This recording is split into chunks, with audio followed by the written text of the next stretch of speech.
Afternoon, guys. Hi, hope everyone's doing really well. Rob back for another video. Yeah, I've had um, another hiatus, as it were. So, but yeah, thought I'd come back and got a couple of videos in the pipeline to do. So, yeah, thought I'd crack on. So yeah, had a really good week this week. Been out 3 times this week, which is kind of unprecedented for me. I've got a friend coming up from Surrey. Well, I say Surrey. He's moved. He's just over the border in Sussex now. Came up for Roy Harper's gig, which was at Symphony Hall. He accompanied me on Thursday night. Absolutely spectacular. Roy, 84 years young, bless him, was just amazing. He got his son Nick supporting him. I think it's what, second leg of his, or part two of his final tour. The last ones he did was 2019. Had a bit of a gap, and came back, and yeah, just fantastic. I'd read about the Manchester and Palladium gigs from the Facebook group, and a lot of people sharing pictures, set lists. He did all the classics. Another Day, um, you know, how does it feel?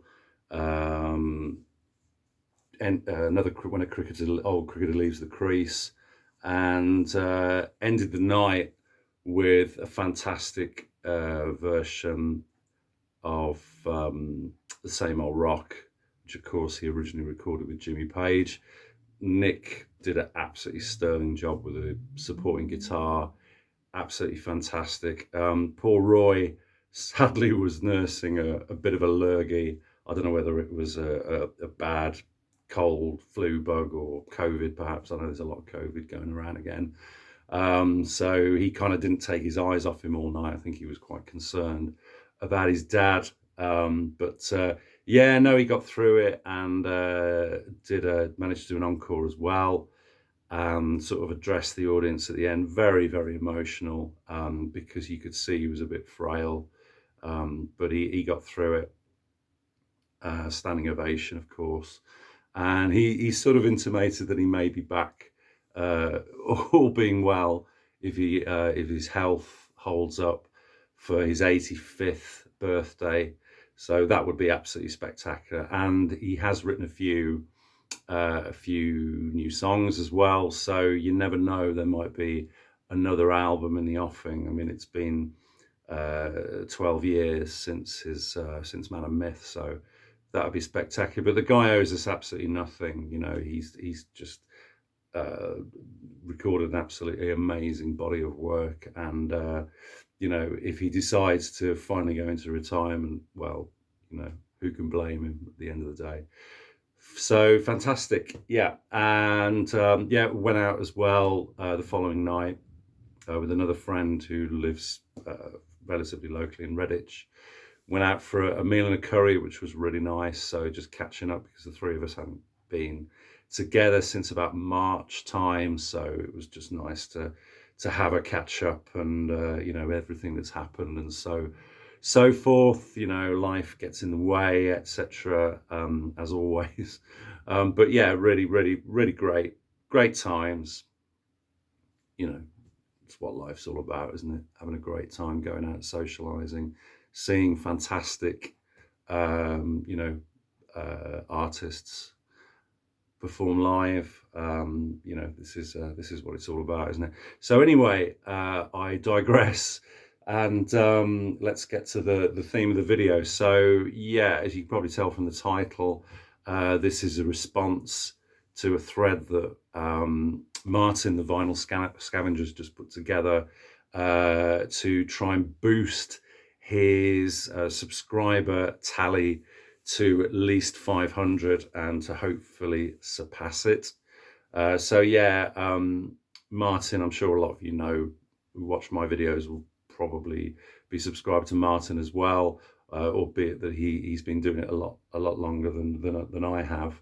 But yeah, he shows a lot of really unusual stuff from all around the world, stuff, folk music, different languages, soundtracks, some quite old school vintage vinyl that he picks up along the way. 'Cause I know he does vinyl fairs, he buys and sells, but he does a lot sort of picking up from collections and charity shops and so on. So, but yeah, he's always engaging, and he's a great guy. Go out and check him out if you've not already subscribed, and let's get him over and above 500 subscribers. So yeah, okay. So yeah, the theme of the thread is kind of well, it's twofold. It's titled "Red or Dead." So fairly self-explanatory, I guess. But yeah, he has kind of left it open to our interpretation if we wish. So he's given us sort of carte blanche to interpret it however we want. So the first part, the red, is he's suggested records with red spines. That's quite difficult for me to do because my record collection is all in large plastic containers, not in a Kallax style unit. So the records frontage are basically showing, as you'd get in a record shop or fair. So it's a bit difficult to kind of check for spines. As it turns out, a lot of the records that I picked out by lucky chance have a red spine, but the angle I was going for is just a predominantly red themed or red coloured cover. So okay, and then the second lot I'm going to do is the dead part. So obviously, as Martin said, without being sort of too maudlin about it, artists that are sadly no longer with us, and obviously there's a lot, unfortunately, a lot to choose from there. So yeah, and yeah, I've tried not to go for too many obvious ones. So, but yeah, we'll see how we go anyway. So first of all, the red covers. So the first one, red spine there. This is the China Concerts from Jean-Michel Jarre, 1982. I think this came out. Yeah, so this is his live concert from China, of course, and I believe that this is notable for being the first Western artist to perform in public in China, obviously since the Cultural Revolution. So yeah, it's got some nice moments, particularly his early first three albums, Oxygen, Equinox, Magnetic Fields, and then also there's some special pieces that sort of more traditional Chinese folk, I guess you'd call it, like Fishing Junks at Sunset and so on. Yeah, it's a nice listen. Okay, then we've got a real classic from the Brothers Gibb, Bee Gees' Odessa.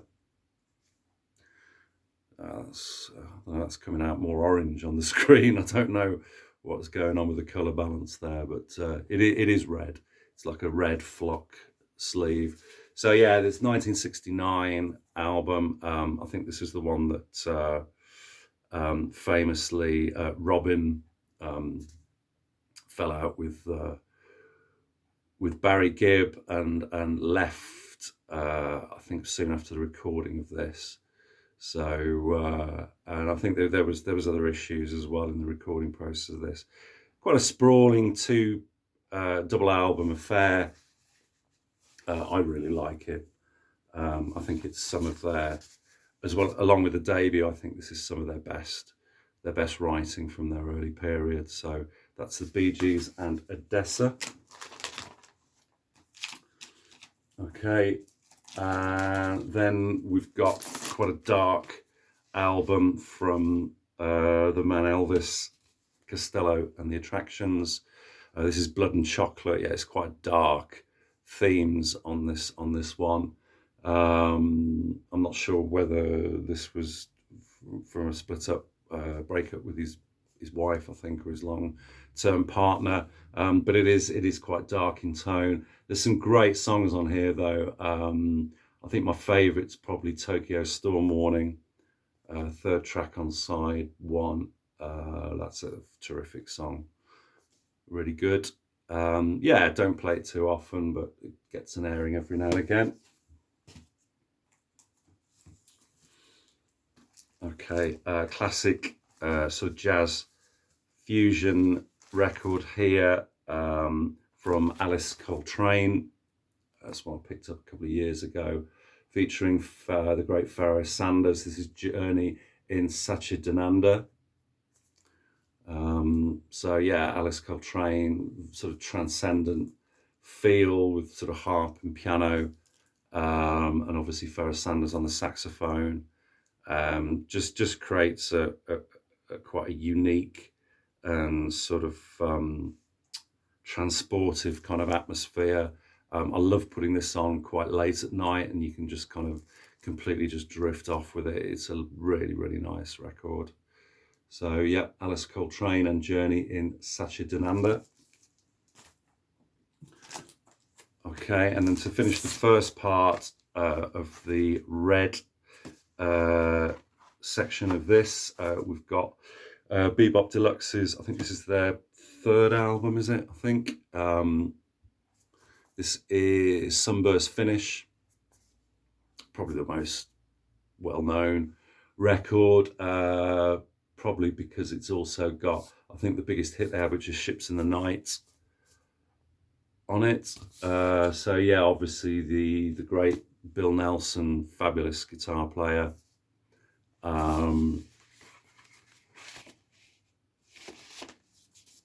Nice listen. Yeah. Okay, so that's the that's the first part done. Okay, so now we come on to the dead part of this thread. So so kicking off, we've got the Pretenders' second album, and this is James Honeyman Scott, guitar player. This guy here, I think sadly died not too long after the making of this. I think 82 was it? Late 81, 82, not too sure. And then, yeah, this is a terrific album. The first three albums are all great. Lovely version of Ray Davies's I Go to Sleep. It's a real favourite of mine. Message of Love, The Adulteress. A great single. Their singles are always great when they talk of the town. That's a really good listen. Okay. Love the writing of this guy. So this is the wonderful Leeds sort of poet and humorous songwriter Jake Thackeray. This is I think this is his first record from '67.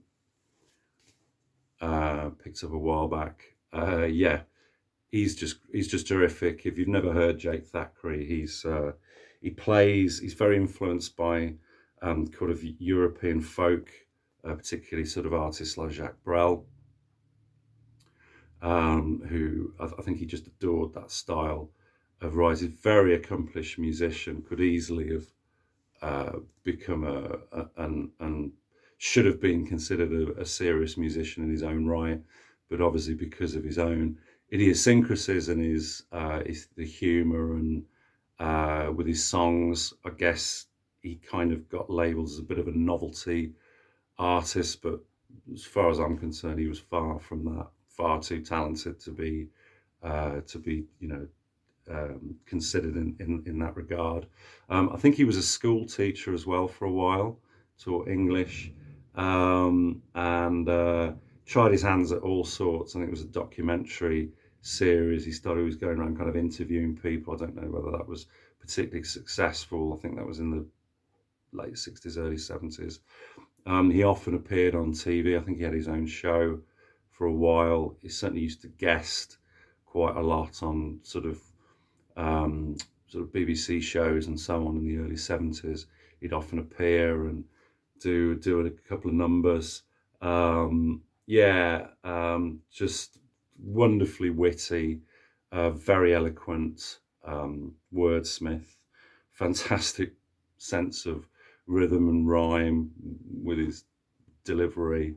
Raconteur, he tells stories as well, to back the songs up. Just an all-round fantastic artist and entertainer. So that's the late great Jake Thackeray.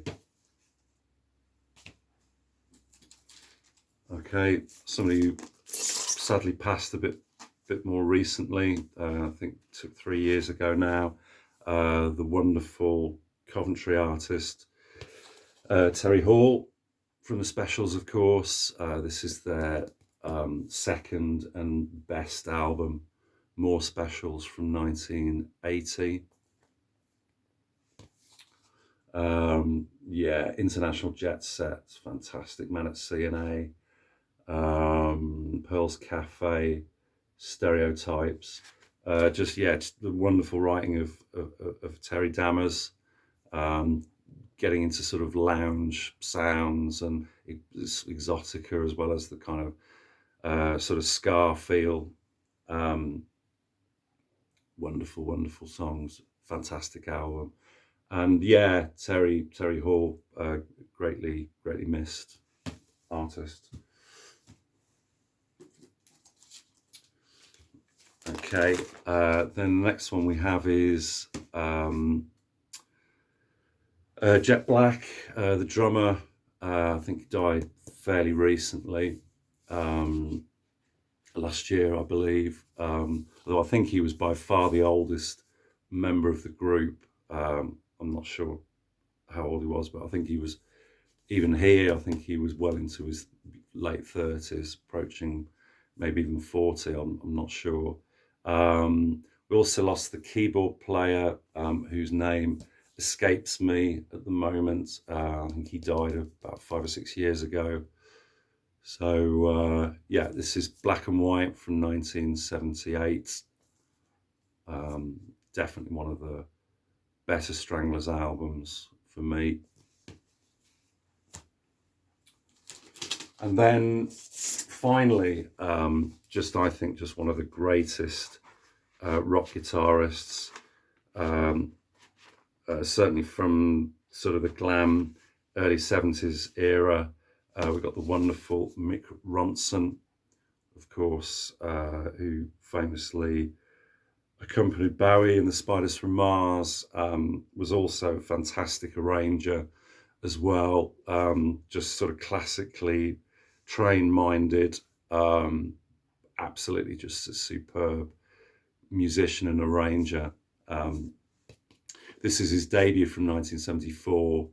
I think this is an absolutely belting album. For me, this stands up almost as good as some of Bowie's best work from that period. Certainly, I'd say this is as good as an album like Diamond Dogs. You've got the wonderful over-the-top version of Love Me Tender, and then follow-up Growing Up and I'm Fine. Just Bowie's songwriting at the time, the fact that he could that was, I think, almost like a throwaway, that I think Mick does a really good version of. The piano motif and vocal on his vocals are fantastic on this, really good. So excellent album. Okay, so that's it, guys. Go and check out Martin's channel. So his title is The Vinyl Scavenger. Go and check him out, and let's get him over 500 subscribers, or at least to 500 anyway. I'm sure he'll be delighted with that. So yeah, all the best with that, Martin, and thanks everybody for watching. As I say, I will be coming back very soon with another video. I've bought some really nice records from a friend's collection last weekend, so I will be highlighting that, and I have bought a few records online as well, some new issues and so on. So in due course, I will be showing those. But in the meantime, guys, have a fantastic rest of a Sunday, and I'll speak to you real soon. Take care. Bye bye.